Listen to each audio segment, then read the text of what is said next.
over to Everton, where very recently, David Moyes mentioned Nottingham Forest as kind of an example for Everton's future success, kind of a model to follow. Obviously, we know Marinakis has put tons of money into the club, and yes, they're performing great, and Nuno deserves all the credit, but they had the opportunity to get it wrong with quite a few transfers, and yet still get to where they are now. Do you think this is Moyes' way of kind of putting a little pressure on the Friedkin group to actually invest heavily in the club and see where that investment can get Everton in that new stadium, maybe back into Europe's biggest stage? Yeah, look, there's no doubt. Everybody is waiting for the Friedkins to show the sign of of intent. They've certainly done a good job in terms of the takeover.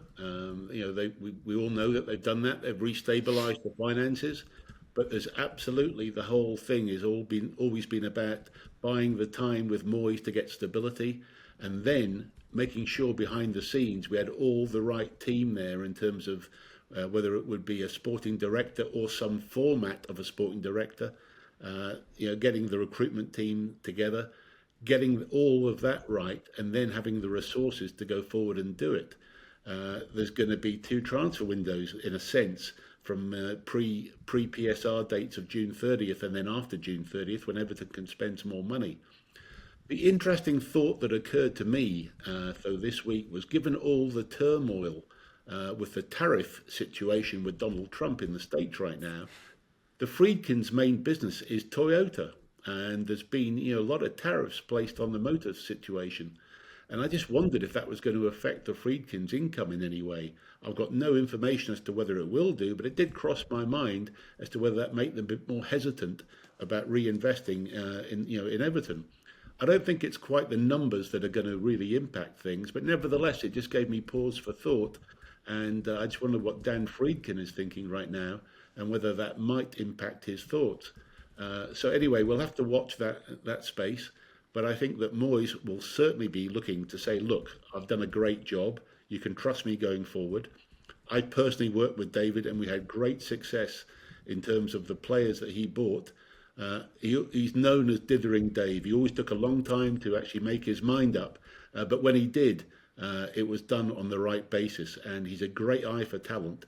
And they should be able to trust him completely to get this right. So if they give him the right backup in terms of the recruitment staff, and whether I've been hearing rumours it may not be a sporting director, there may be another format of that. We'll have to wait and see.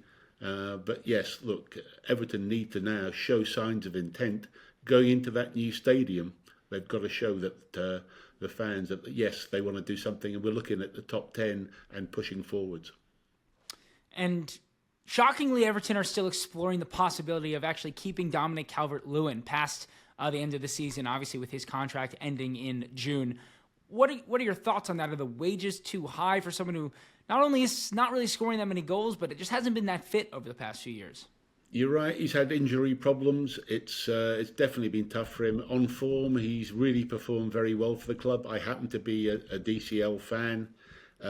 Look, I think if there's going to be a contract that's going to work for both parties, it'll have to be bonus related heavily. And so there may be something like a basic of maybe 100 grand a week, and they're going to have to be bonuses on top for goals and appearances. Otherwise, there will be some clubs definitely interested in him if he can stay fit. But I think he's still a talent, and I think he will fit Moyes' style of play. And a lot will depend on the sort of encouragement we see. I mean, if a Delap was to come to Everton, then that may be a more difficult situation to retain Dominic Calvert-Lewin. We'll have to see how those sort of negotiations coming in. So his hand isn't as strong as it was before, but certainly I think he'd still a fit. Dominic Calvert-Lewin is still an asset for Everton in the squad, but it's got to be bonus-related contract going forward, and I'm sure that they'll want a low break clause that if he's doing well, they have a chance to get him out for bigger money. That's probably the way I think the whole thing's going to end up.